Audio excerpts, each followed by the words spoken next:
Morning, everyone. Everybody will settle in and get relaxed. The first session was great. Hopefully we can keep that up on this panel and, really want to keep the dialogue going, though. We do, as with the first panel, a lot of speakers, try to keep on time. I'm going to introduce the speakers, and then I'm going to make a few remarks myself and hand it off down the row. So this morning's panel, 2, is comprised of Major General Conrad Eespers. How close, sir? Pretty good enough. From the Ministry of Defense at the Netherlands, where he's the CIO and also has a national role in terms of cybersecurity. Anneken Tick, who is the legal advisor of the NATO Cooperative Cyber Defense Center of Excellence. James Mulvenon, Vice President of Defense Group Incorporated's Intelligence Division, also Chairman of the Board of the Cyber Conflict Studies Association. Jeff Carr, founder and CEO, Tayet Global, and author of Inside Cyber Warfare. And Andy Purdy, the Chief Cybersecurity Strategist at CSC and the former acting director for the National Cybersecurity Division at DHS. Our panel is entitled Cybersecurity, Economics, and a Healthier Ecosystem. Having worked with the panelists some, we're going to cover a wider range of topics than that. But I do want to start off with some remarks to hopefully frame the dialogue. And really, in some ways, I want to start off with thanking Georgetown and the Atlantic Council for sponsoring the event and make sure that we try to keep the focus up on the notion of international engagement and forming norms. I think this is something that's essential. I hope the dialogue here stays on the international engagement and even the global nature of the problem. And hopefully the remarks I'll start with will help do that. I'm responsible for the fact that I'm not responsible for that slide up there, which is probably not the right slide for this time in the presentation. Can we try to get the slides I'd provided up there? Let's see how we do. I'm responsible for the notion of the ecosystem and the health aspect of the panel's title, working with Catherine on the event. And really, I want to laud her for bringing together such a distinguished group of people. I'm saying a number of very positive things at the start because I'm tending to spend my 10 minutes saying a number of hopefully pretty challenging things. They're not at all meant to be negative, but I really have some significant concerns in the sense that we need to put the right lenses on the problem.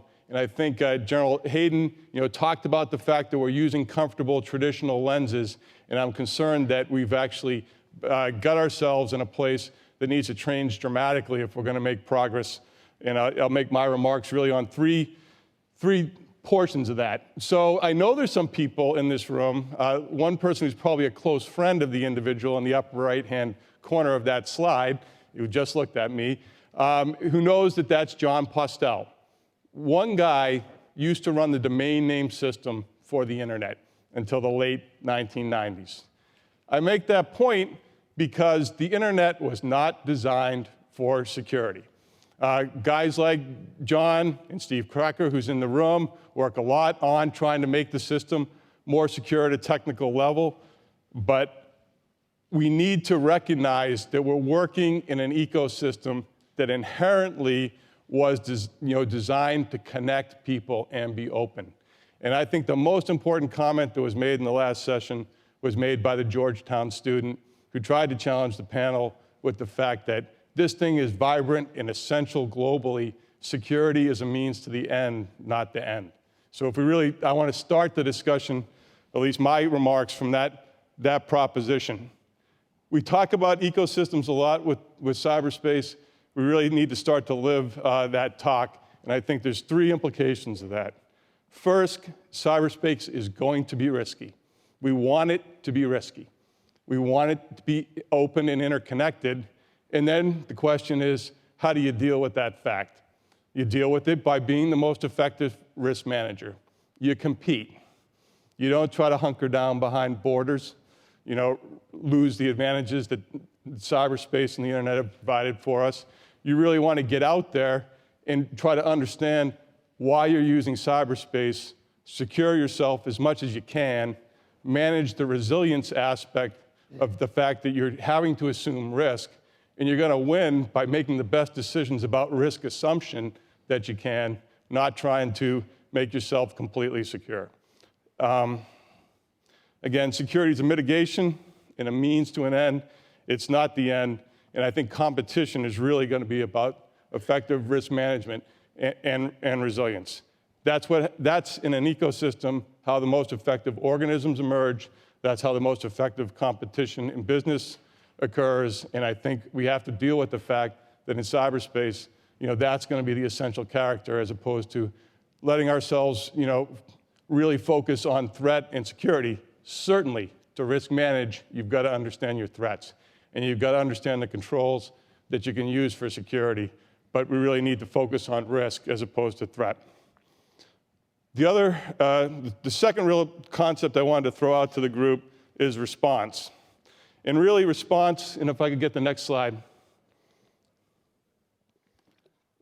Response in the ecosystem is really about the conditions for multi-actor collaboration, and most of those actors are in the private sector.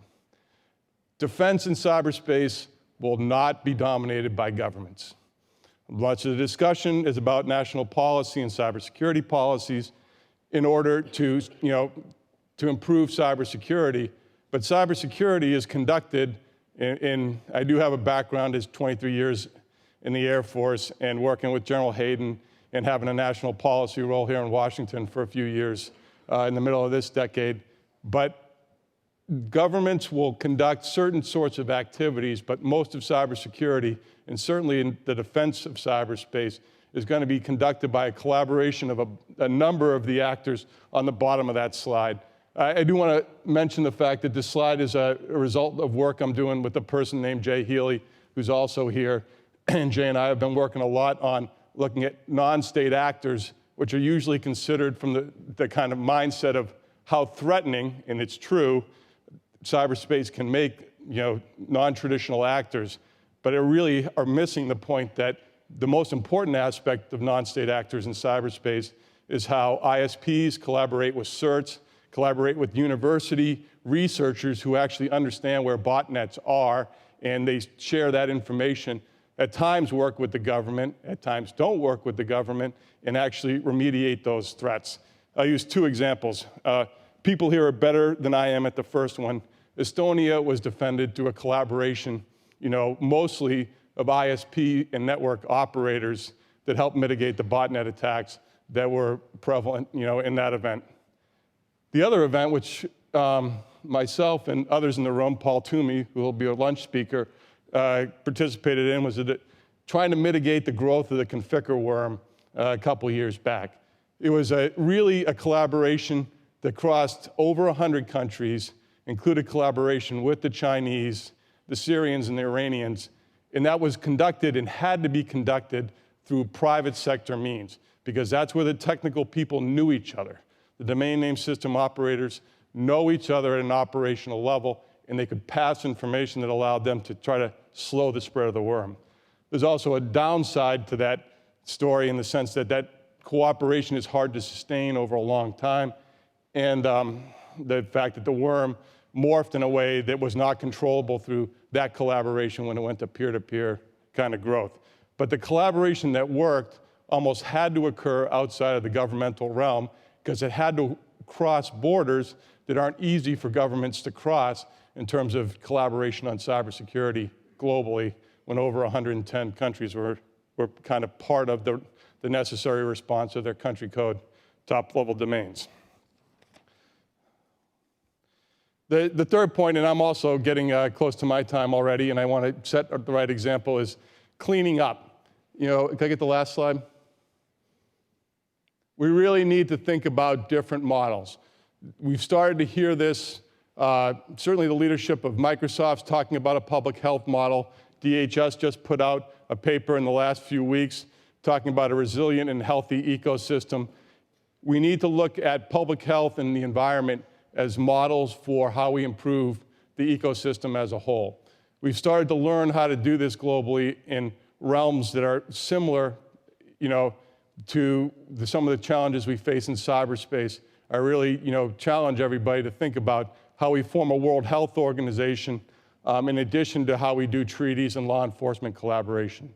All of those are important. I'm not saying one replaces the other, but we really need to think about an ecosystem and actually do the things it takes to manage an ecosystem effectively if we're really going to get ahead of the cybersecurity problem. So with that, in the interest of time, I think I'm out. I'm going to hand it over and have the first speaker talk.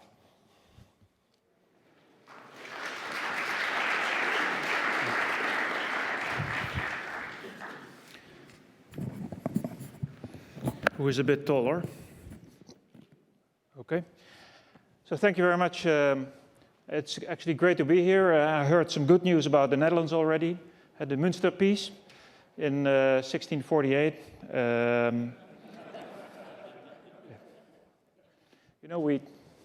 We teach you a lot.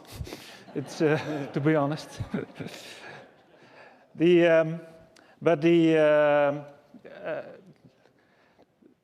We are going to talk here in this panel about economics, and of course the Netherlands has a great history in promoting economy all over the world. Actually, this started already in the 16th century, where the East and the West Indies Company sailed over the world, and basically only to achieve one thing is get richer in the Netherlands. But it's that is what was promoted. What we have learned is that economic prosperity really comes with stability and security. So if you want to look at the issue of cybersecurity and economics, you really need to have, to my opinion, a broader perspective on security, in which the economy will be able to flourish if it's going well.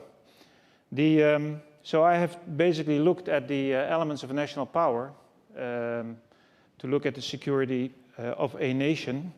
And if you look at the different elements of national power, you see they're all affected by the cyberspace.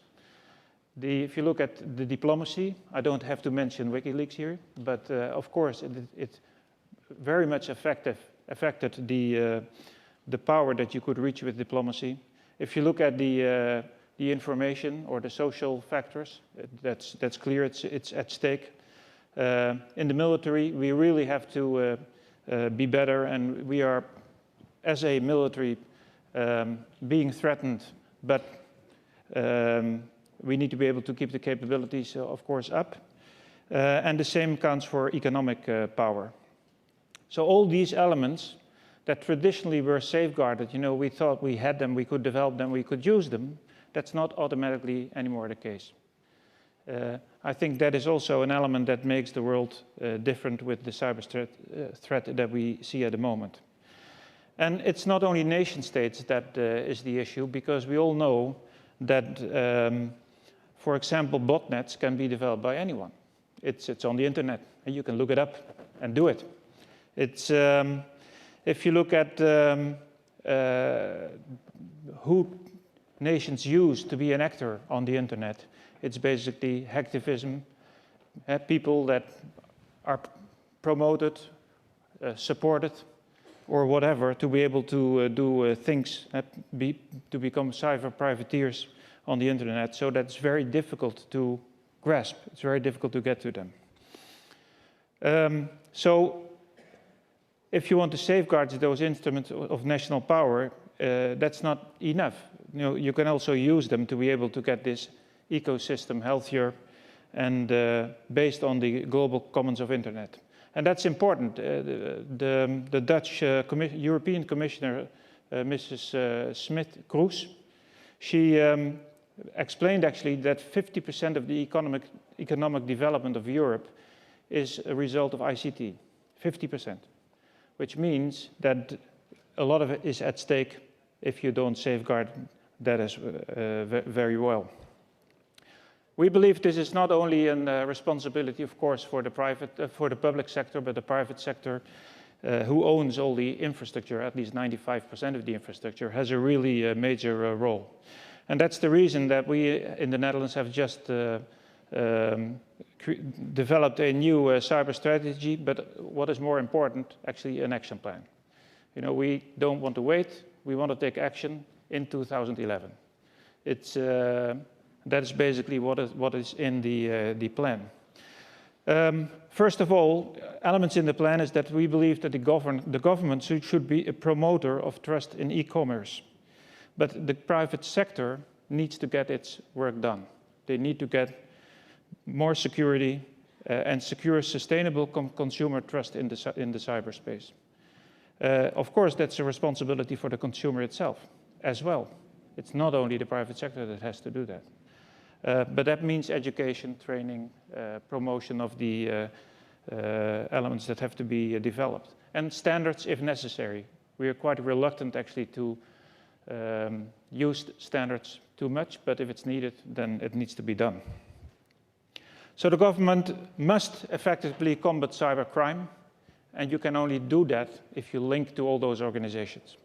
That is part of it. We've seen Interpol, police, whatever. A third element is that innovation is essential because the opponent is innovating faster than we are. So innovation needs to be implemented, and private sector is actually much better at innovation than the public sector is. So that is another reason why the cooperation with the private sector is vital. In the strategy, we announced actually that in this year we will develop 3 new elements. We already have the cybersecurity platform, CPNI-NL, which is a ISAC, multiple ISACs come together to share information of the vital sector, the banks, the whatever, on a secure level. That CPNI is an important organization that will increase its work. In the cyber strategy, we are going to we will set up a cyber board, a national cyber board, which is led by both public and private sector.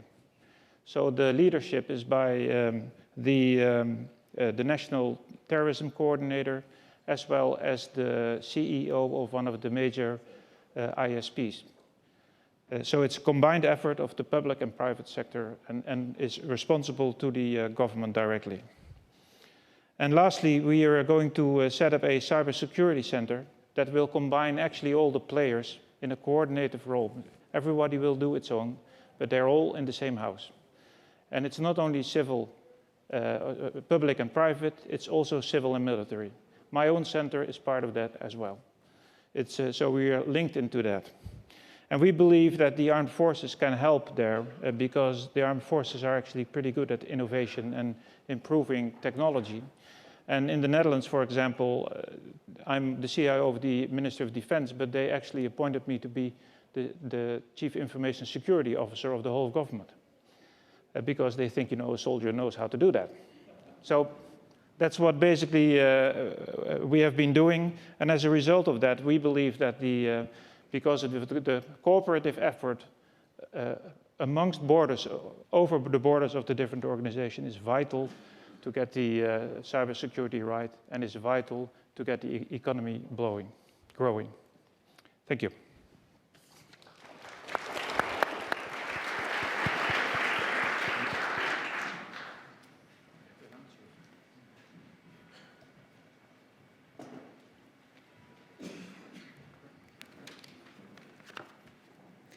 It's good to be back.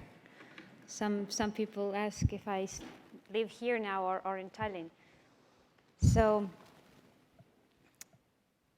I'm going to talk about the rules today.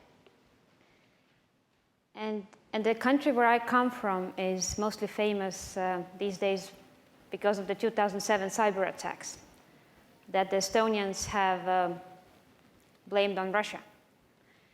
And if this is true, then Russia is also the country that more or less created a job for me and 4 other lawyers working at the Cooperative Cyber Defense Center of Excellence, because the 2007 attacks certainly triggered the activation of the center, which existed as a project already since 2003. And I'm talking about it because I want to kind of give you the perspective I'm talking from.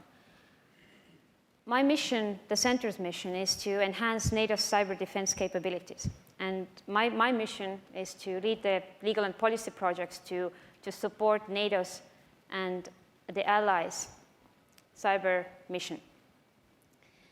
And that means that whatever we do at the center sort of needs to be balanced in terms of what we suggest as legal and policy solutions to the cyber problems. And it's not possible to be an expert of 28 nations plus partners' legal systems. So that means we deal primarily with the international law and conceptual thinking of on the international legal scene. Today, I'm here to address what has been addressed by some people before me, and these are the rules of the road, and maybe a social contract, and maybe also a global concern about the lack of regulation. And to tell you the truth, I think I started attending cybersecurity legal conferences about 3 years ago. And the question that constantly keeps being asked is, do we need new regulations on international level?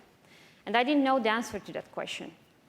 And one thing I did in order to say something about it, we started this research about how much is currently out there that deals with legal and cyber issues from legal perspective. And there's 400 pages of regulation that deals with cybersecurity on the international level. We didn't stop there. Then we started looking into, do we also have case law? And there is 1,300 pages of case law dealing with cybersecurity on international level. And the relevance of that is that we can't say that on international level we're really missing something crucially. To prove my point, we did something else. We did something we call the 10 rules concept. And by the way, the 3 or 4 authors of this concept sit in this room, or stand or sit in this room today. And so I'm going to talk about the rules that are actually supported by the existing legal framework on international level. And the point of talking about rules, and I know there is a challenge sort of imposing rules right at the time where many people ask questions, but that is one of the points actually. In this discussion, or the concept of 10 rules is about offering 10 solutions to 10 most challenging legal issues as a starting point for figuring out if the existing law as it is good enough to take us where we need to go. And so I'm not going to address all of the rules in very detail. All I'm saying is that the point of the concept is start discussion. And discussion in the fields such as, for example, territoriality. Many say that cyber is a global concern, so we shouldn't even bother to impose national laws on this. As a matter of fact, this is half-truth, because as Estonian case, Georgian case, many other cases recently have shown, we don't even have appropriate responses on national level to deal with the full spectrum of cybersecurity, reaching from, yes, internal breaches through cyber warfare and touching upon cyber crime and national security relevant cyber actions. Then the second rule is about responsibility. And if we like it or not, on international level, there exists a significant amount of law about how do we hold states responsible. And the principle is, if something is launched, is a cyber attack is launched from a nation's territory and the attribution is there, that state will be held responsible for what is originating from its jurisdiction. Cooperation. Well, cooperation seems to be a common sense rule because due to the risk, due to the threats, due to the infrastructure, we need to cooperate not only between nations, but also between governments and private sector, between different subject matter experts, such as lawyers, military, policymakers, all the other people. And cooperation, therefore, is not just a common sense rule, but again, to look for the law, the existing law that supports cooperation, we can look at the NATO treaty, for example, where Article 4, which is a bit less famous than Article 5, talks about consultations and cooperation whenever the territorial integrity or political independence of nations is threatened. Similarly, such provisions exist in Cybercrime Convention, for example. Self-defense, which is the topic of the fourth rule. It's a heavily debated area.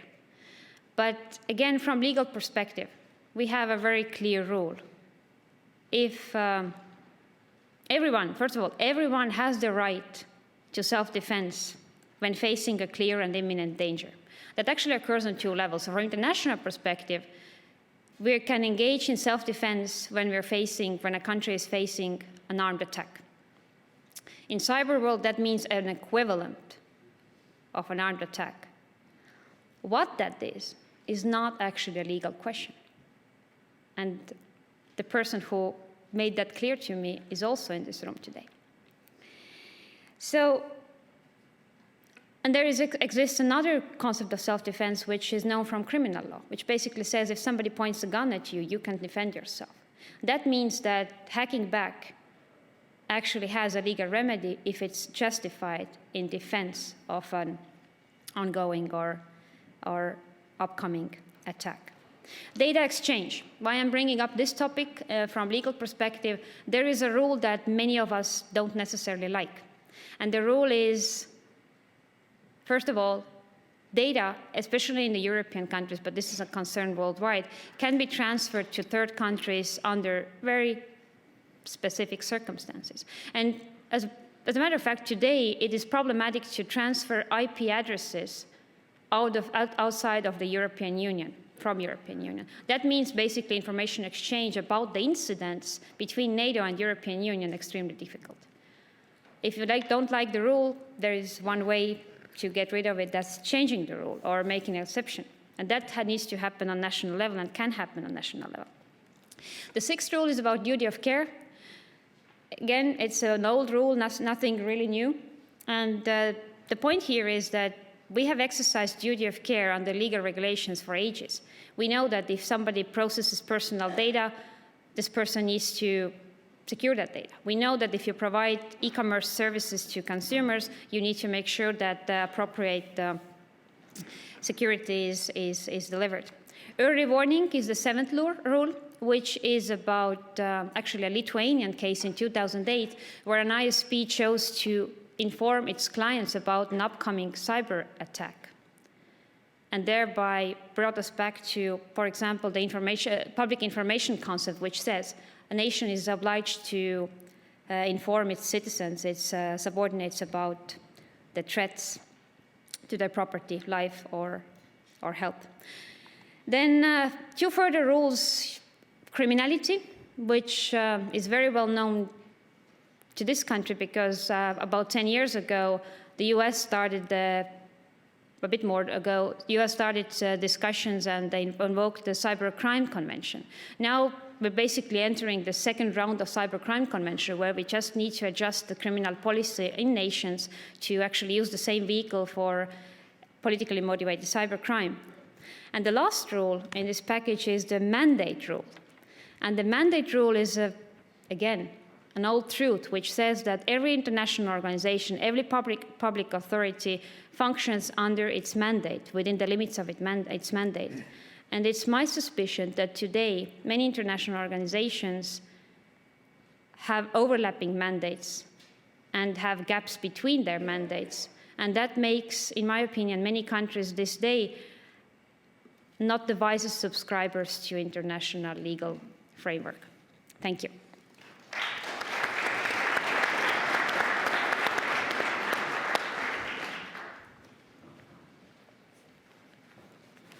Thank you, Anniken. My name is James Mulvannon. Yeah, every China specialist has to have a little red book. Let me begin by saying thank you, first and foremost, to Catherine Latrianti. I go to a lot of cyber meetings in Washington, but this thing is clearly on a completely different level, and that's a real tribute to her and her energy and enthusiasm for this. By way of introduction, there's nothing better, I think, than my Twitter profile. It just says China, cyber, intelligence, craft beer, and Michigan football, but not necessarily in that order. I want to make 3 quick points today that related to this topic, of which Greg and I and others have been deeply engaged, it seems, for a long time. The first is that the battle is clearly joined for the future of cyberspace, both at the state and non-state level. I mean, I have a vague memory in the past of a time where John Perry Barlow was writing about how governments had no authority in cyberspace and that this was going to be, a completely new domain without sovereignty. I remember a time when our worries about intrusion sets were Chinese hackers taking down the public webpage of whitehouse.gov and Taiwan hackers putting Hello Kitty animated logos on Chinese government websites. I mean, that was the sum total of the gravity of our concern. Oh, halcyon days. But we've clearly seen the evolution of this network from basically a fun, interesting plaything to the key linchpin of the global economy, some huge percentage of our GDP and innovation and dynamism, and all the dependencies and interdependencies that go along with that. We've also seen a shift, in my view, from a government perspective of a benign toleration of this area for playing around to one in which there is a very determined effort on many levels, I think, to what I call the re-sovereigntization of the internet. Now, I was an author of a global commons study at CNAS with Abe Denmark and Greg and Jay Healy and others. So we clearly were arguing about whether or not cyber was a global commons, and it clearly had very different features than some of the other global commons. But some very important facts, I think, that a number of governments have woken up to in the last 5 to 10 years as these dependencies were created, which is the fact that every node, every server, every router is in the sovereign boundaries of a nation state. Even every submarine cable which traverses the so-called commons is owned by a private company or a public company, which is then subject to the incorporations and laws of the state in which the nation state in which it was incorporated. In other words, the entire architecture we're talking about, there is no part of the physical technical architecture that is not bound up in traditional legal notions of sovereignty. And as such, governments then say, well, we have these enormous security problems, and we have this enormous percentage of our innovation and economy that is riding on this. We need to reassert our sovereignty. But at the same time, you have this countervailing trend of the WikiLeaks and the Jasmine revolutions impeding and saying, well, no, for a long time, this was a place where we could enjoy privacy, we could enjoy anonymity, we could talk about how we like to run around in the forest and paint ourselves blue and shoot bows and arrows at people and do all those things that we wanted to do on the network. Don't impose authentication and encryption and signatures. Don't force us to go to true name. You're taking something away from us. And that was certainly a message in the Middle East, which is this internet, this Twitter, this social networking environment, this belongs to us. This does not belong to the governments. And yet the governments were saying, we have kill switches. We're going to tell Vodafone to just turn it off. And so this, in my view, the battle has finally been joined for the future of this. And on the one hand, you have the Barlowites, who say that, just because the architecture is bound by sovereignty doesn't mean my actions are bound by sovereignty. And on the other side, you have the Benthamites, who really want to have the panopticon. They want to build the perfect prison. And we see countries all around the world building an increasing mesh of a surveillance state with biometrics and CCTV and network surveillance. For those of you who haven't seen the video that the Dubai General Director for State Security put out about the Mossad kill team that went in and killed the Hamas guy in Dubai, what was astonishing about it to me was the extent to which in such a short period of time they could piece together an entire video narrative of every single member of that kill team coming into the country, surveilling the recon teams at the hotels, the kill teams getting off the elevators, all because of this ubiquitous CCTV surveillance state that had been put up, and that is increasingly the norm. My second point is, as a China person, I have to talk about the fact that in many ways the Sino-US relationship is a microcosm of this conflict that I'm talking about. We all know about the intrusion set. We all know about the militarization of cyberspace on the Chinese side and the relationship between that and the standing up of cybercom and everything else. And Jim Lewis, under whose wise leadership I've been participating in a U.S.-China cybersecurity dialogue, we're beginning to have a conversation with the Chinese side about some of these issues. But what it's really surfacing is how, in many ways, we're on opposite sides of many of these discussions. The U.S., through its benign sponsorship of ICANN and other organizations, I would argue, is a status quo power in many ways in this discussion, and very uncomfortable with some of the elements of this re-sovereigntization, although in other areas, counterterrorism and others, we certainly have sought to exploit some of those relationships for the benefit of U.S. national security. I would argue that the Chinese government, by contrast, is a revisionist power in this environment.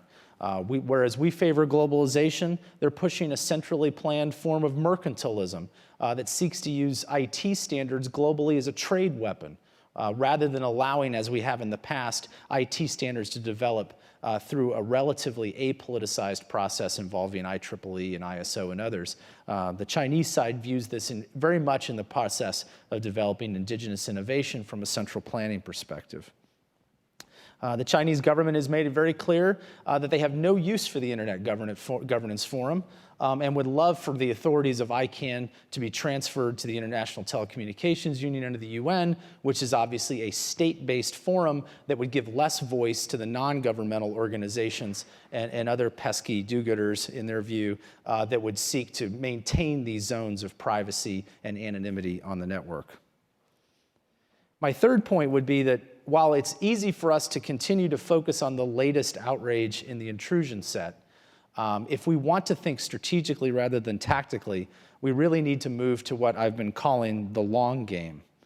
And the long game is really the things that are going on where we are more or less engaged that really are going to define what the architecture looks like in 20 to 25 years. Many policymakers here in Washington, I think, have finally woken up to the dilemmas we face on the supply chain side with regard to information technology products. Again, I'm not a military historian, but I'm trying to think of another example in which, in a new dimension of warfare, one major adversary is completely dependent on the supply of the weapons of that domain from another adversary. It's as if during the Cold War, the only source of uranium in the world was in the Soviet Union, and we were negotiating to trade with them for uranium so that we could build nuclear weapons with which to target them. The fact that every electronic device in this room is made inside the nation state of a country that has clearly shown itself to be a major nation state cyber adversary of the United States, either at the espionage or at the military level, is very troubling, and yet there are no easy solutions because, again, of our embrace of globalization versus their revisionist embrace of neo-mercantilism. The second would be, and related, is export controls, which we have sought in the last couple of years under this White House to reform, but to reform in a way that allows greater trade rather than looking at some of the issues that we're talking about. We continue to struggle with the Chinese side on the CFIUS issue. I personally, if I'd been a Chinese trade official, I probably would not have tried to allow Huawei to buy 3Com as a first foray into Chinese ownership of major U.S. companies, as watched the entire U.S. government go into paroxysm with the idea of Huawei owning infrastructure and technology in the United States. But even at a higher level, the internet governance issues that I mentioned with regard to whether we continue to support the ICANN model or whether we want to move to a more state-governed model like the ITU. And then finally, the longest game of all, the use by the Chinese side of IT standards as a trade weapon, the pushing of inferior technological standards that have already been rejected by ICCE and ISO, but nonetheless using their market access and leverage to force multinationals that are assembling and building their equipment inside of China to integrate them with these inferior standards as a way of distorting the very development of global IT standards, and then all of the corresponding downstream implications of that for either the strength or the weakness of the architecture we're trying to build. So those are my 3 points, and I look forward to the Q&A. Thank you very much.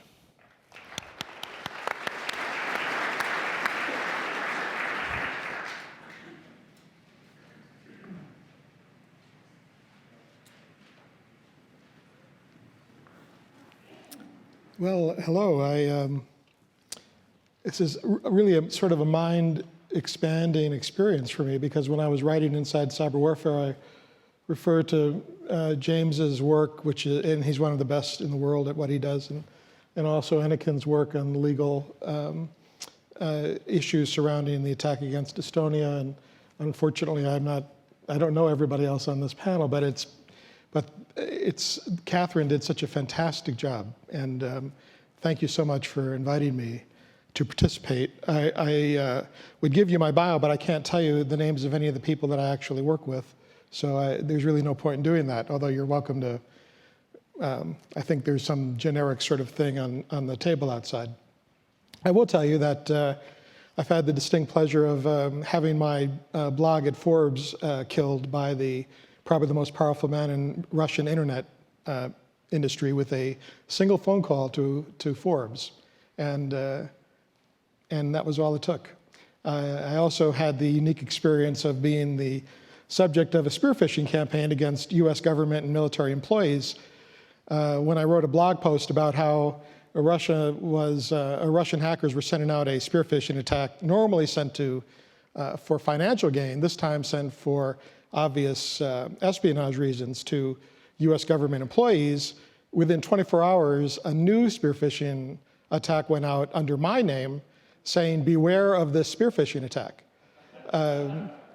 Just 2 weeks ago, I got an email from someone who I mentioned in my book, another Russian entrepreneur who actually set up the stopgeorgia.ru domain. This was one of the command and control points for organizing Russian hackers to attack Georgian government websites during the Russia-Georgia War of 2008.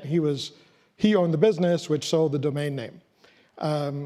Which brings me to one of the points that I wanted to make today, which is cybersecurity and economics. That platform, that stopgeorgia.ru, it wasn't hosted on a Russian server. It was hosted on a US server, a company called SoftLayer Technologies in Plano, Texas. Plano is also the home of The Planet. Well, between The Planet and SoftLayer Technologies, they host significant amount of malware that's distributed by foreign actors, malware that can be done for any number of purposes. And I was hoping that when the congressman from Texas was up here this morning, that someone might ask about this very touchy problem, which is we have many, many US companies, some of the biggest in Texas, but California, Michigan, other states as well, which are making millions of dollars every year by selling services to foreign actors without any verification of credentials, without any verification of the way that they make their payment. You literally today could go online, buy a server at The Planet in the name of Barack Obama, charge it to whoever happens to be sitting next to you's credit card, and you'd be online in moments. So this is a very, very serious national security issue, because we are hosting within our own country the platform by which attacks are being conducted. And there doesn't seem to be the political will, because of the economics, to do anything about it. Unfortunately, it doesn't really stop there. You all know about Huawei, obviously. I'm sure everybody in the room knows that name. But how many of you know about a company called Huawei Symantec? Well, and that's essentially why I wrote the short paper that's available outside or via email. Huawei Symantec is actually a joint venture that was set up, 51% ownership by Huawei. The headquarters are in China. And they're literally in the security business. They provide security architecture, security hardware, and they sell it under, it is its own company, HS. You can go to their website, HuaweiSymantec.com, and find some really incredible stuff. For example, Huawei Symantec Technologies, a leading provider of network security and storage appliance solutions to enterprise customers worldwide. Well, if the name Symantec, and I know Symantec is a sponsor, Catherine, I'm sorry, I didn't know Symantec was a sponsor when I took this tack. No offense for those of you that are here that are employed by the company. But attaching your name to a Chinese company's name that's selling security solutions benefits a Chinese company. It gives credence. It gives a certain sense of security. There's a 2008 corporate briefing deck prepared by Huawei Symantec. It's available online. On slide 12, it specifically calls out that the company is going to be building China's first laboratory of attack and defense for networks and applications. And that is a direct quote. I would love to have some more detail about how Symantec is helping the Chinese government build a lab that has to do with attack and defense. Could be perfectly innocent, but at the very least, it's questions like these that need to be called out, and companies need to be more forthcoming. And if you're an information security leader like McAfee or Symantec or RSA, the recent attack against RSA, it could be catastrophic. Nobody really knows because they haven't been forthcoming. Even to their own customers, at least the ones that I've spoken to, they haven't really been forthcoming about the depth of that attack.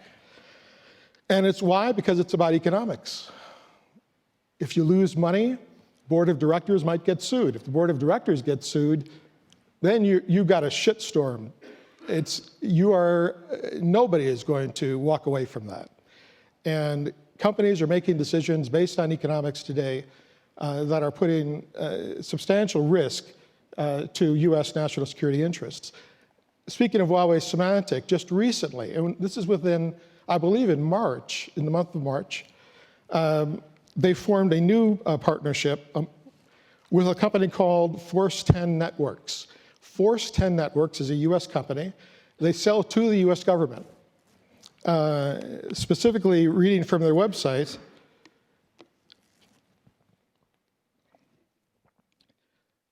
Force 10 Networks sells products to defense, intelligence, and civilian agencies. Well, they're going to be selling Huawei Symantec devices and hardware. So prior to my coming here, I sent them an email. I sent the contact, I found their press release, it had a contact information, turned out to be a senior director of the company. I said, I'm speaking here today, I'm very concerned about this relationship that you have with the Chinese firm, and that particularly that you're selling to US government and intelligence and military customers. And what are you doing to vet what you're selling? And the response was, one, we are in full compliance with whatever the current laws are. I mean, that's pretty much a standard CYA response, we're in compliance. And two, we're not doing any engineering, we're just selling. We're just marketing, as if somehow that is less, serious. So when Huawei is blocked by buying 3Com, or when they had to walk away from 3Leaf, or when the NSA told AT&T they'd lose government business sort of lose government business if they consummated a deal with Huawei, and Huawei realized it needed to change its strategy, it came up with this really brilliant strategy, which is sell through US companies to US customers. I mean, and you all don't even know. Nobody, and that's a friend of mine really sort of created CFIUS. I mean, he didn't create it, but he built it up during the Bush administration. I sent him a copy of the paper to review, and even he didn't know about it. I don't want to stay only with China, though, because it's really not just a China issue. Russia has its own way of doing this sort of thing. And the predominant player, as an example, is Intel. Intel has been doing business in Russia for a long time. They're currently they have a lab, and I'm terrible in pronunciation, so I'll give you it's NNGU is the name of the lab. It's the abbreviation for the lab. It's basically part of the Department of Radiophysics. It's at a Russian university. The lab itself is in a building that's, everyone knows, is controlled by Russia's Federal Security Services, the FSB. The lab is performing research, which is of critical interest to the FSB. Again, this is very well known. And the research is overseen by an individual, a Russian scientist, who has performed work in the past for the FSB. So there's literally no question that this is a lab with absolutely zero security when it comes to protecting their source code, their research, whatever it might be that's proprietary to Intel from Russia's security services. In addition, Russia has this unique law that was recently passed. It's Article 15 of the FSB code. And I'm going to read to you the we did a human translation just to make sure it was accurate. But basically it says that any physical or legal body in the Russian Federation, and this includes a foreign company that's doing business in Russia, like Intel, that's rendering mail services, telecommunication services of all kinds, including systems telecode, confidential satellite communications, are obliged on the request of the FSB to install into their hardware additional equipment and even code, and to comply with the request of the Russian government to do that. And this needs to be, in my opinion, addressed as well. My time is up. Thank you, Greg, for letting me know. And I look forward to your questions.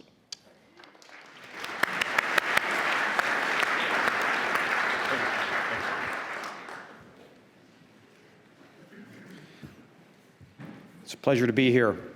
Time will tell whether we've been in this conference before. I think what we've heard so far is a good sign. There are thousands of points of light promoting cybersecurity in the United States, but still we as a nation are failing to protect American national security interests in cyberspace. If we continue to do what we've been doing, although we may prevent the day that there's a digital Pearl Harbor threatening the United States, if we don't act, we will lose the intellectual property, we will lose the competitiveness of the United States to our competitors, our adversaries. We must take a more strategic approach to these issues. There are some heartening examples of people leading the good fight, and I'll miss some of them, but Greg Rattray's efforts, Paul Toomey's, Tom Kellerman's, Jim Lewis, Melissa Hathaway, Charlie Kroom, others. We have to stop having the same conversations over and over again. We must learn what is the reality of the risks that we face. We need to articulate what we as a nation need to worry about and what we need to do about it. We have not articulated the strategic national priorities of the United States. We have not set goals, objectives, and milestones so that we can track progress, we can measure success. We have not done it. Our nation, our Congress, our leadership has not stood up and made it happen. I'm encouraged by some of the thinking, the DHS paper that Greg Rattray talked about, enabling distributed security in cyberspace, that Phil Reitinger led, the ecosystem approach. That, to me, is the roadmap that we as a nation, the public-private partnership, have to go down to drive real progress.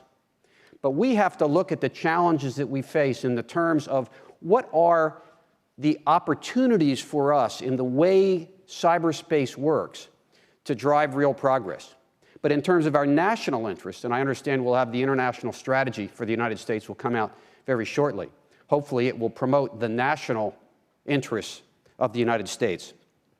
Our colleague mentioned a national cyber board. We have too many thousand points of light. We can't focus on what we need to worry about and what we need to do about it. We need to articulate those strategic priorities and have a steering committee made up of representatives of the government and the private sector to set those priorities, those goals, those objectives, and those milestones so we can track progress, we can achieve success, and we can facilitate accountability. We talk about the comparisons to nuclear war. The fact is there are norms of behavior in cyberspace now that we have to use. Let's not just jump to the arms control model of governments imposing solutions. Let's learn from those norms of behavior that ICANN and others have been trying to use. Those relationships between customers and the host, between customers and their internet service providers, and between the ISPs. When I was at DHS, we had instances where China CERT would cooperate in investigations that we did. We had examples where ISPs in China, and I'm told this is continued, ISPs in China will cooperate when there are requests to identify malicious activity. And Ekin talks about her point, too, about responsibility. We've got to use the current norms of behavior, the responsibility. Because if an ISP is told there's malicious conduct, they've got to do something about it. And that is the thing that we've got to build on in terms of the existing norms. We've got to start gathering information, not just sharing information about the bad guys. We've got to share information about where the attacks are coming from. And we have to look not just at the question of who is ultimately behind those attacks, because that's tough. We have to look at the enablers in cyberspace.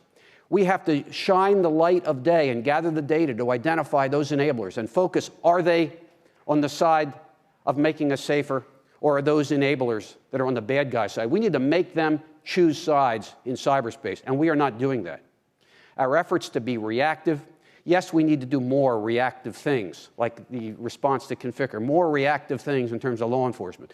But we need to come together and say, look, this ecosystem approach, we have to bring the government and the private sector in a true partnership, because the private sector needs to do a lot more than identifying cyber incidents that they can complain about. The private sector needs to be part of an effort, and the best model I know of is the Financial Coalition Against Child Pornography, where law enforcement, internet service providers, financial institutions came together to develop a strategy. We need a cyber strategy against online malicious cyber activity that tries to address and identify a roadmap for addressing the frequency, impact, and risk of malicious cyber activity. And we use and focus on the enablers to help us do that. We look at the absence of requirements, the kumbaya aspects of the public-private partnership. And the same thing holds true for the malicious activity piece. For the public-private partnership, I was in another session yesterday where people are saying, oh, we need to share information better. We need to tear down the obstacles for sharing. Oh, well, the private sector now has a seat in the NCIC, the National Cyber and Communications Integration Center. No, we need to say for the National Cyber Incident Response Plan, what are the requirements for this nation? What's the information we need and from whom? What are the obstacles to get them? And let's set the path to get the information that we need. Years and years are going by and we haven't gotten the information for the common operating picture of the United States. What are the capabilities we need to be able to share public and private for the analysis to understand? What are the capabilities we need for a response and for recovery? You look at what the telecom industry did with government after Hurricane Katrina, we need that in cyberspace to understand what is necessary for the key sectors of our economy for situational awareness. What is necessary for our ability to analyze, to understand what's happening? What is necessary for us to have an effective response against the most significant threats to the United States? And what is our ability, as requested by the Business Roundtable in 2006, and it never happened, and nobody ever looked at it again, hence the need for a national steering committee. The idea of what are the requirements, the capabilities, and the contract vehicles, if there's a major disruption in the United States, as to how we're going to bring the capabilities that this nation needs back online. Those kinds of requirements are absolutely essential for us to drive significant progress in helping to address the risks to the United States. Thank you.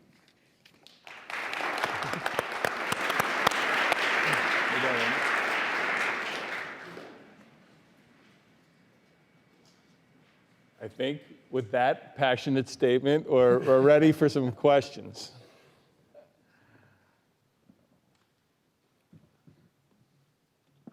John. Got an easy question. I'm John Mallory, a research scientist at MIT CSAIL.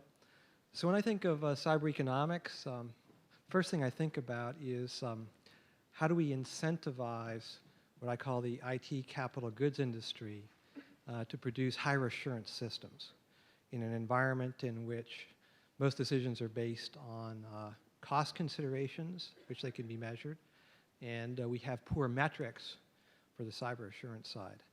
And I guess the other small detail is that if we look at the current industry and look at the host, there's an interesting quote by Paul Carger, one of the top computer security people in the United States who recently died, where he was looking at the current internet and said, even the best systems that we've built in the past, like a Multics, were not secure enough to put in this environment. And yet the ones we have put in this environment have had standards which have been reduced due to really industry pressure. So that's kind of the environment that how do you prevent the business models from exporting insecurity, which we're then all dealing with. And this is pretty much focused on remote access. Right? The key penetration vectors we know how to get rid of. We know about privilege escalation. So I just ask the panel in general if they have some thoughts on incentives and how we might work that. That was a challenging question, especially since we actually don't, I think, have any economists up here. I'll take a stab at James. Did you have something? Yeah. Well, I would just, the thing is, we were discussing norms earlier, And I think there's an economic linkage to one of the norms that's being bandied about that I think is important at least to raise again for discussion, which is the norm that says that whether you're a company or you're a university or you're a country, that you're responsible for remediating the hostile packets that are leaving your boundaries. And that if you're told by a responsible CERT that there are hostile packets emanating from your network, that you need to remediate that. And if you don't, the economic remedy for that is to be dropped in the peering relationships with others until you do. And if you're a company and you're dropped, this is this is Woody's idea from Packet Clearinghouse, to give credit where credit's due. One of the wizards that helped fix the Estonia problem. He said, look, if a tier 1 provider is dropped in the peering relationship because they're refusing to remediate the botnet or whatever that's operating in their network, they will cease to be able to guarantee bandwidth to their commercial customers and they'll go out of business. So they have an economic incentive to actually clean up the swamp in their own network. Now, some people would say, well, that would require deep packet inspection, it would invade user privacy, but they could just as easily turn around and say, well, that violates your user terms of agreement. You're not allowed, we didn't say you could run a botnet on the server that you're leasing from us. And so that's a linkage, in my view, between, it doesn't address John's question about technology side, but it does address the network dynamic. It links a norm, which I think is a very powerful idea of a norm, to the economic underpinning that makes it a market-based policy solution and therefore potentially viable in an environment where so much of the infrastructure is owned by the private sector rather than controlled by governments. Also, just quickly, the entire information security industry is broken. There's really no other way to describe it. Companies are spending more and more money on security. The breaches keep getting bigger and more dramatic. The companies that have built an industry in antivirus, IDS, IPS, firewalls, every other type of security that you can imagine, all of these are not fulfilling the mission and nobody is holding them accountable. So I think that probably the first step is to hold the information security company accountable for what they deliver. Just a quick thought, and James, I'm glad you distinguished. I mean, what you discussed, and I completely concur with, is economic incentives around network, behavior on the network, as opposed to what I'm going to provide is a very unsatisfying answer to John's question on, the security of the technologies. I think two things really limit that, right? First is the complexity of those technologies, I think, make them very difficult to secure. The millions of lines of code, the dynamics by which they interconnect, makes it hard to run down everything securely. I'm not a technologist or an economist, but my sense from 15 years of the ecosystem getting more and more difficult to secure with more and more money going into secure coding and engineering is just the dynamics are difficult at the technical layer. The second thing is the economic incentives to connect are just huge. We're going to mobile banking. Is that secure? No. Is there money to be made? Hell yes. Which is the dominant economic incentive? The bank security officers, I tell you, are scared, but their CEOs, their CFOs, and their marketing guys are like, if we don't go there, our competitor will. Prove to me that the risk of not going into mobile banking affects my bottom line. They can't. They can see the economic incentives to go there. They know the code's not ready. They know that the technology's not ready, but the drivers are forcing them there. And I just don't think we're going to make a lot of progress in the big picture, the 25-year long view that James talks about. Through technology, we're going to have to manage risk, and we're going to have to be resilient as a consequence. I do think there's a missing piece in terms of technology that we as a nation really ought to take advantage of, and that's the idea of creating an innovation sharing initiative that looks at the incentives from the other side. Make it easier for people who are consumers to find really good technology. So if you can share information on the security requirements and to what extent the technologies can meet those requirements, there will be a continuous process of improvement. And you look at some of those efforts of NIST with the enterprise risk management, the continuous monitoring, those things really tie into the ecosystem idea, and it also ties into the idea of you can make it easier for the folks who run enterprises to manage those enterprises and save money while they do it. Right. I I got 14 AV programs running in my company network, each of which usually finds 10% of the malware. That's ridiculous. There is, though, not... Is it working? Yeah. There is another issue, though, because, you know, it's interesting that you all talk about rules and whatever, and norms, but I think if people don't buy it, it's, you know, if people buy the stuff that's not good enough because it's cheap, it will not be improved.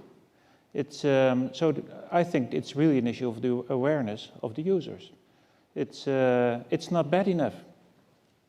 For the many companies, we see that in the Netherlands, that the awareness of, you know, the economic effect of not having good internet protection, good connectivity in their networks is really, you know, this is the cheapest way to do it, and they don't see the impact is still there. So I would suggest that making clear what the risk is that they run, both to the customer, the civilian customer at home, as for companies, is an important piece to be able to improve it. And I don't think rules will help too much, because there was, especially in the European, you know, I can buy internet stuff from all over Europe. I don't have to go to the Netherlands. I can go to Belgium, to France, to Germany, to whatever. It's so I think you really need the economic principle needs to be there. Good morning. I'm Gladys White. I teach cyber ethics here at Georgetown in the Liberal Studies program. I'd like to thank the entire panel for a wonderful set of presentations, but my question goes specifically to Dr. Mulvernon. You struck a contrast between Bentham and Barlow, and I'm assuming you were talking about Jeremy Bentham. Could you elaborate a little bit on the contrast that you were referring to and its implications? Thank you. Sure. I struggled with whether I should go for the easy one and just say Orwell, but the problem with the John Hurt movie is one of my favorite movies, and they're all destitute, right? It's the poverty of socialism in the movie. So this is not a dynamic. Whereas the Chinese believe that they can create a dynamic in which they can have economic prosperity and a surveillance state at the same time. So that's but Bentham was all about efficiency. And this is, so it's an incomplete metaphor, but the panopticon, and this room is a panopticon for me, particularly the guy back there with the camera, because those of you who have seen his design of the perfect prison, it has the tower in the center with the tinted windows, and then the cells are all in a circle around the tower, and there are large windows on the outside, so that none of the prisoners can see whether the people in the tower are looking at them, but the guards in the tower can see the silhouettes of every prisoner. So it's the perfect prison. And it's very much like the telescreen in 1984 or the various surveillance devices they had at RAND when I worked there to make sure that we were all reading Schelling every day and doing all the things we were supposed to do contractually. But it really gets to this idea of how the Chinese set up their surveillance system, because you read in the paper all of this incredible FUD and mythology about Chinese internet censorship, and you could just easily insert Saudi Arabian, Burmese, whoever you want to put in there, that somehow there are 30 or 40 or 50 or 100 or 200,000 Chinese people staring at screens. But in fact, the elegance of how they set up their censorship system in a perverse way is that they set up an environment where people are encouraged and incentivized to self-censor and self-deter because they don't know whether the telescreen is on. But they have to act as if the telescreen is on. That's the beauty of their model. And then random sporadic enforcement with very egregious punishment that then sets in motion the whole Xia Yijing by kill one to warn 100 or kill the chicken to scare the monkey kind of dynamics internally. And whereas Barlow was very much a libertarian model that said, we just want information to be free and everything else. Thank you. Oh, no, my pleasure. Good morning. My name is Dave Smith. I'm the director of the Georgian Security Analysis Center in Tbilisi, Georgia. I'd like to thank all of you for wonderful presentations. I have a couple of questions that I'd like to direct to Mr. Carr, who, for those who don't know, is sort of a hero in Georgia. Mr. Curry, first of all, I'd like to ask sort of a specific question. You alluded in the brief time that you had to obviously the collusion of the Russian government, particularly the FSB, with various organized crime networks. There's a famous or infamous one, the Russian Business Network. I wonder if you could say a few words about sort of what happened to them, how did they morph into something else, what indications do we have that the same guys are doing the same things in another guise? And the second question is just to follow on some of the discussion that we've had here, some of the remarks made by Dr. Mulvannon and Mr. Purdy, and you alluded yourself. We have a situation here where we're not going to have like-minded nations around the world. The gentleman from Interpol this morning was talking about 188 countries, but those 188 countries aren't all going to cooperate on this. You've just named two who are particular culprits, and those are really big countries. And we're talking about state involvement here. We're not talking about hacktivists. Hard to prove, but we're not talking about patriotic hacktivists here. How then shall we be saved? What would you recommend to the international community of, let's say, those countries that are like-minded? What are the steps legally, financially, even militarily, if you like, or extending the military into cyber? What should we be thinking about? What should we be doing about this? Thank you. Well, that's an easy question.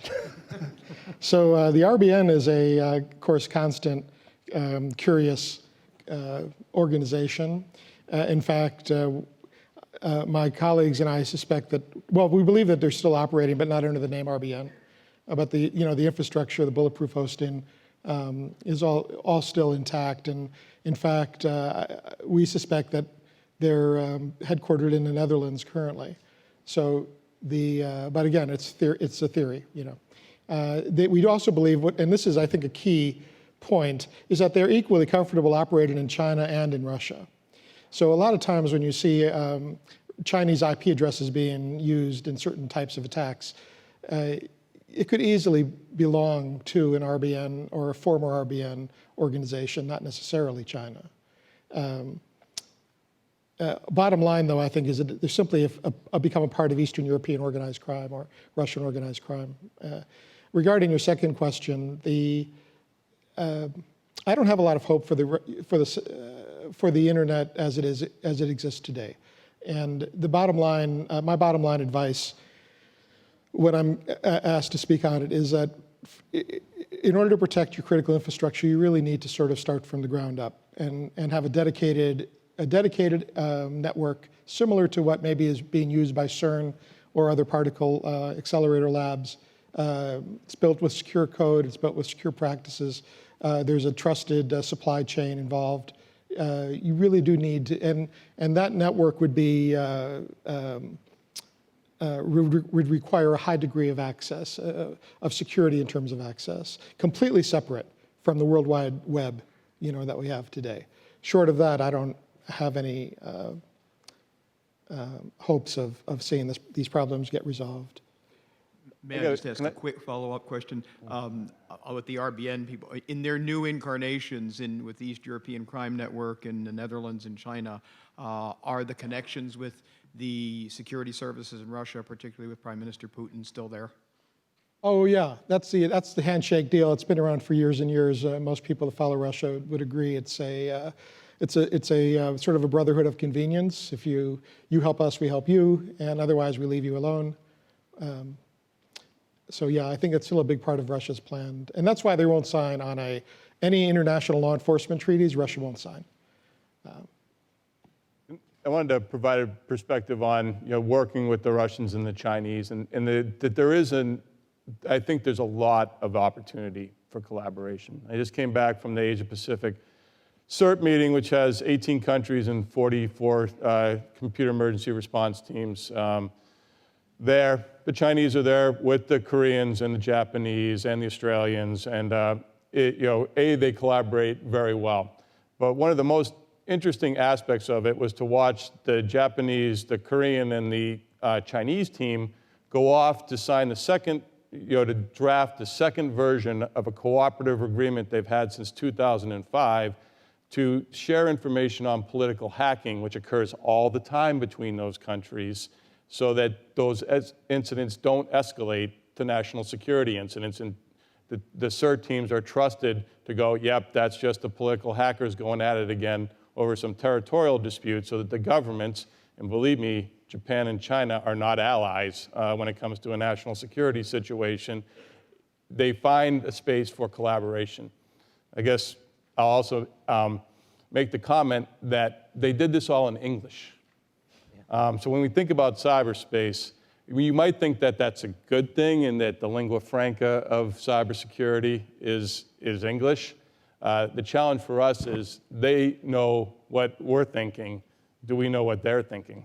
Because I certainly couldn't have figured out the conversation of what was going on in any of those teams at that table. So, I would also say that the cooperation between like-minded countries is also a key part of the norm I described earlier. I saw Michelle Markov earlier, who was the Sir Edmund Hillary of international cyber negotiations, and in terms of harmonizing countries' laws and things so that we could extradite people and we could have parallel discussions and make sure that those organizations are set up. And yes, it is easier to do with like-minded countries, with the European countries, with NATO and other people.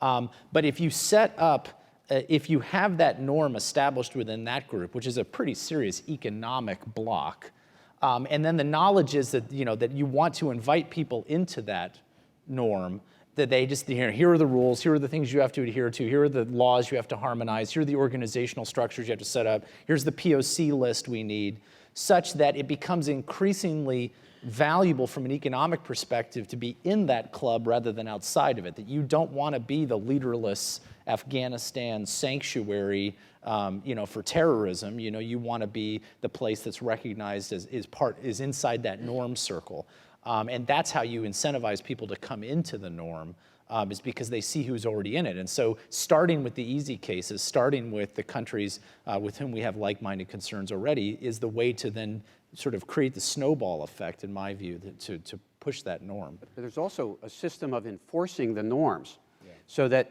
if people don't play, you can stop letting them play. You don't keep them from playing from anybody else. As part of the ecosystem concept, the idea of saying if somebody's willing to abide by the rules, they're going to have special kinds of privileges. If they're not going to play by the rules, you're going to give more scrutiny to what comes in. So, for example, a local area university, we have access. It's not just protecting ourselves or launching an attack against somebody. A major university in this area, Yahoo.com, blocked all email traffic from that university because the university was not taking seriously cybersecurity. And if you have certain countries that don't take it seriously, we can, in effect, blacklist, or we can whitelist countries, ISPs that do cooperate. That's part of our arsenal, and that's part of an arsenal that we're not using adequately.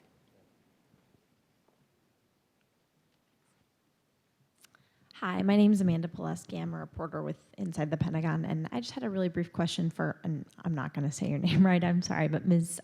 Teak.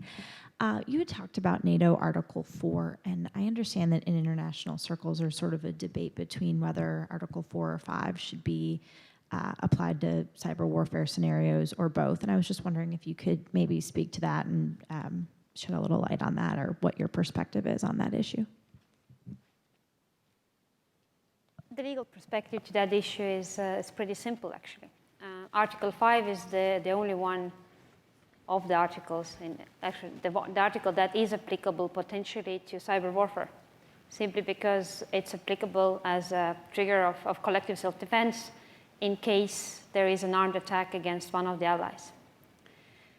The thing is, in practical world, that means that today, up to now, we haven't had the opportunity to even discuss the applicability of Article 5 because we haven't really witnessed those incidents that we have so far witnessed have not reached or risen to the threshold of a cyber armed attack. Now, Article 4, on the other hand, is applicable throughout the spectrum of cyber threats. That means potentially also to cybercrime. So if NATO countries see that there is a particular type of cybercrime or certain issues that are not, for example, faced or solved by other international organizations such as EU, and they want to consult and cooperate to make data exchange or investigations tighter between them, they have the authority to do so under Article 5. Under Article 4.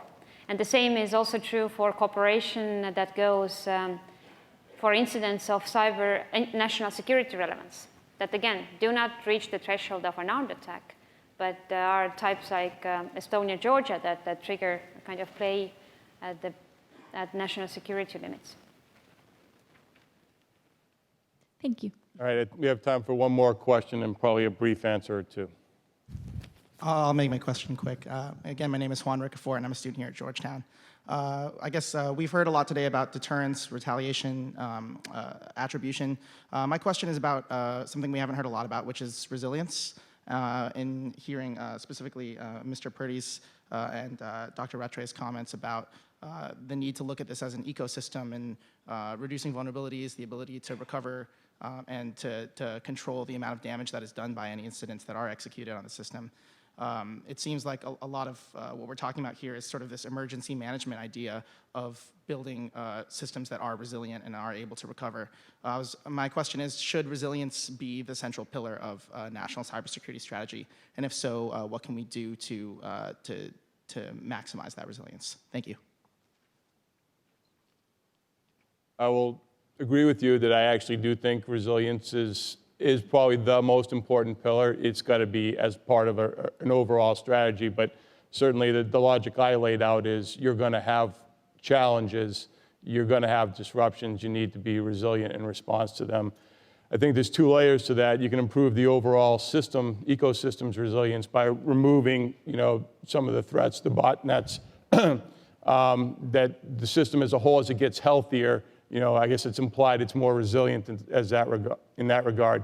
But every kind of down to the individual layer, but certainly at the enterprise layer, more of cybersecurity has to be about agility and response, and probably less on the notion of castle walls and preventing bad things from happening. I don't know if I'm sure others have perspectives. I would just add the issue of online theft of intellectual property, I would add to the resilience. The action by nation states and by non-state actors who are proxies working for nation states is a huge problem that's not being addressed adequately in this country. And I would just say, finally, that there's been a major mindset change, which I think is a positive thing, which is one from higher walls, deeper moats, wider minefields, from one, particularly within people I deal with in DoD, a recognition that that we have to have whatever the buzzword of the day is: defense in depth, active defense, fight through the intrusion, fight through the attack. The old SOP was just to simply take the network offline and go through it with a nit comb looking for Trojans and backdoors. Well, unfortunately, that impedes the mission. It fulfills the adversary's objective. We have to operate our networks like I operate mine, knowing that there's potentially compromised hardware and software inside the network. This goes to John's question about technology. I know there is compromised hardware and software inside my network. Whether I create virtual encrypted enclaves, whatever I'm doing, I have to be able to operate within a compromised network. We can no longer entertain the fantasy of having a clean network. And so that's where resilience to me is absolutely critical, because that's the only way to operate that kind of network is through resilience priorities rather than perimeter security. Thank you very much. All right, I think we have to bring this to a close. I'm sure it's late. We need to go get lunch. So we thank the audience for a very interactive session.